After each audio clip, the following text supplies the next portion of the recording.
आ आ आ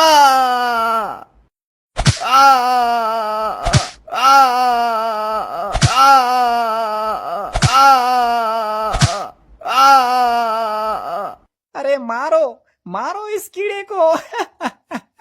इसकी दर्द भरी चीख सुनकर मेरा आनंद बढ़ता ही जा रहा है। मार मार कर इसकी चड्डी खींच लो। उस पिट रहे व्यक्ति की गलती बस इतनी सी थी कि उसने जादूगर सारंग से बिना पूछे ही पानी पी लिया था। उन्हीं कैदियों के बीच एक बहुत ही विद्वान व्यक्ति भी कैद था, जिसका नाम ज्ञानचंद्र था। वह भूत और भविष्य को अच्छी तरह बता सकता था। उससे जादूगर की यह सारी यातनाएं देखी नहीं गईं। जादूगर सारंग, बस कर। अब और कितनी यातनाएं देगा इन बेगुनाहों को। ध्यान रख, तेरे पापों का घड़ा भर चुका है। तुझे खत्म करने वाला अब इस दुनिया में आ चुका है, समझा तू? जरा सा अपने गुनाहों से तौबा कर ले। हो सकता है तेरी मौत कुछ आसान हो जाए। मेरे कैदी भाइयों, बस कुछ दिनों की यातनाएं और सहन कर लो, क्योंकि मैं भविष्यवाणी करता हूँ कि सारंग के कैद से तुम लोगों को आजाद करने वाला अब इस संसार में पैदा हो चुका है। एक बात बता, कौन है वो जिसके लिए तू भविष्यवाणी कर रहा है? मैं अपने जादू के जोर से पहाड़ों को आग के शोले में बदलकर उसे राख बना सकता हूँ। मैं अपने मंत्रों की शक्ति से नदियों और समुद्र के जल को क्षण भर में सुखा सकता हूँ। मुझसे बड़ा जादूगर तथा शक्तिशाली इस संसार में दूसरा कोई भी नहीं है। मुझे जल्दी से उसका पता बता। आखिर कौन है जो जादूगर सारंग का काल बनने के सपने सजा रहा है? मैं उसकी बात कर रहा हूँ जो ना तो वो जादूगर है और ना ही किसी देवी शक्ति का अवतार है। वो सिर्फ एक सच्चा इंसान है। वो तो अभी बस कुछ माह का बालक ही है। मैं ग्रह नक्षत्र की दशा देखकर बता रहा हूँ कि वो बालक बड़ा होकर जादूगर सारंग का संहार करेगा। उसके आगे तेरी सारी शक्तियां व्यर्थ हो जाएंगी, क्योंकि वो अपने लिए नहीं बल्कि दूसरों के लिए जीता है। उसकी शख्सियत ये है कि परिलोक की शहजादियां भी उसे अपनी गोद में खिलाने के लिए परिलोक लेकर जाती हैं। कौन है वो? मुझे जल्दी से बता। मैं आज और अभी जाकर उसका अंत कर देता हूँ। सारंग ईश्वर गवाह है। अगर मुझे रत्ती भर भी इस बात का अंदेशा होता कि तेरे हाथों उस बच्चे का कुछ भी अनिष्ट हो सकता है, तो मैं तुझे कभी भी उस बालक का पता नहीं बताता।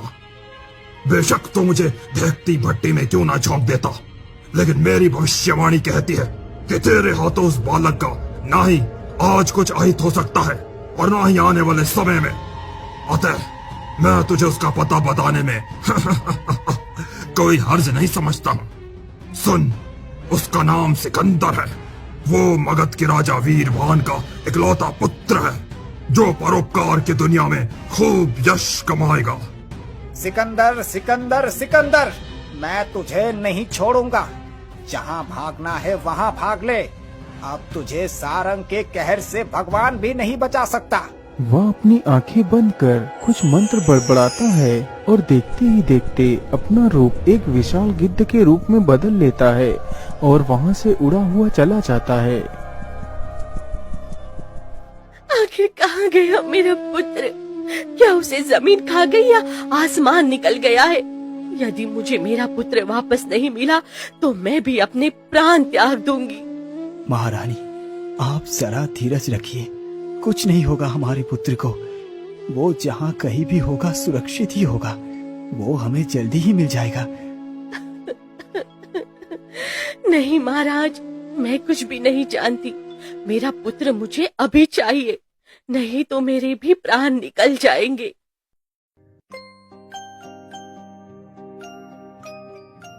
शहजादी, तुम अपनी आंखों से क्या इस दृश्य को देख पा रही हो? क्या तुम इस बच्चे के मोह में इतना खो गई हो कि तुम्हें एक माता का दर्द दिखाई नहीं दे रहा?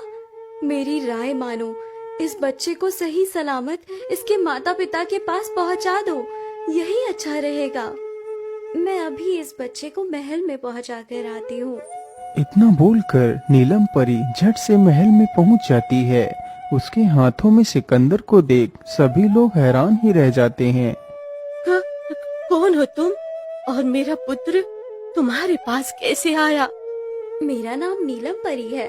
मैं परियों की शहजादी हूँ। फिर नीलम परी ने सारी दास्तान महारानी को सुनाई। अरे वाह, धन्य है सिकंदर, जिसकी सुंदरता परियों को भी रिझा देती है। जो वह सिकंदर से दुलार करने के लिए उसे परी लोक लेकर जाती हैं। परी ने तुरंत ही सिकंदर को महारानी के हाथों में सौंप दिया। महारानी जी, मैंने सिकंदर को यह चमत्कारी ताबीज उपहार में दिया है, जो सिकंदर की हर मुसीबत में मदद करेगा। अच्छा, अब मैं चलती हूँ। इतना बोल जैसे ही परी अंतर्ध्यान होती है।